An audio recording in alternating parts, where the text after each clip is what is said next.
Bank दर का अर्थ है क्या है? बैंक दर का अर्थ क्या है? देश के केंद्रीय बैंक द्वारा ली जाने वाली आधिकारिक ब्याज दर। यदि आरबीआई नकद कोषानुपात घटा दे तो साख सर्जन पर क्या असर होगा? बताइए, कमेंट बॉक्स में आंसर बताइए। ये कई बार क्वेश्चन में बता चुका हूँ। बढ़ जाएगी। इनमें से किस प्रकार की अर्थव्यवस्था में संसाधनों पर निजी अधिकार होते हैं और आर्थिक गतिविधियों का मुख्य उद्देश्य लाभ अर्जित करना होता है? पूंजीवादी। 100 रुपये का नोट द्वारा हस्ताक्षरित होता है। आरबीआई के गवर्नर के द्वारा 100 रुपये का नोट पूछा गया, 100 रुपये का। अगर 1 रुपये का नोट पूछा जाए तो वित्त सचिव होता, और वित्त मंत्री और राष्ट्रपति के तो सिग्नेचर किसी नोट पर होते ही नहीं है।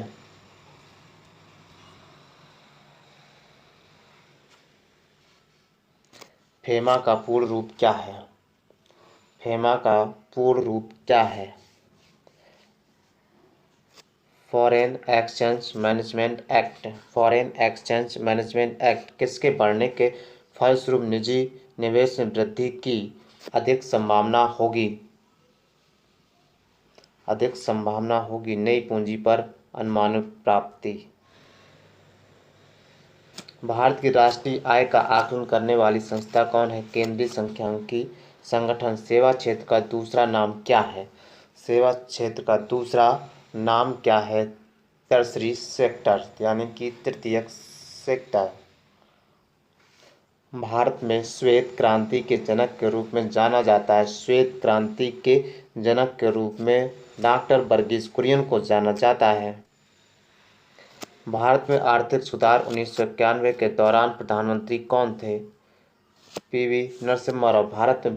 भारत की वर्तमान औद्योगिक नीति अधिक उन्मुख है। इसका राइट आंसर आप कमेंट में दीजिए। नमस्कार दोस्तों, एरुडेंस में आपका बहुत बहुत स्वागत है। मैं इस वीडियो में ज्योग्राफी डिस्कस करने जा रहे हैं। सलाल वन बिजली परियोजना किस नदी पर स्थित है? चेनाब नदी पर स्थित है। राजस्थान में खेतड़ी परियोजना किसके उत्पादन के लिए प्रसिद्ध है? तांबा के लिए प्रसिद्ध है। काजीरंगा राष्ट्रीय उद्यान स्थित है कहाँ पर है? काजीरंगा राष्ट्रीय उद्यान है असम में, गैंडों के लिए प्रसिद्ध।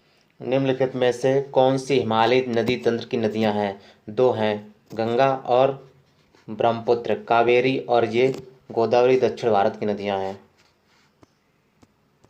नागार्जुन सागर बांध किस नदी पर बना है?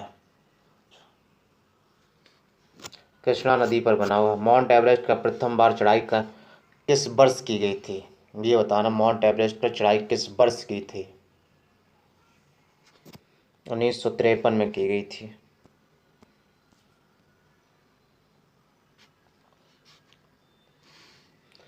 भरतपुर में स्थित पक्षी अभयारण्य राष्ट्रीय उद्यान का नाम है, क्या है नाम? केवला देवघाना राष्ट्रीय उद्यान।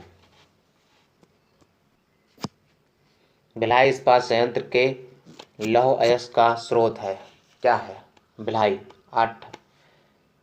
ये है दिल्ली राजहरा।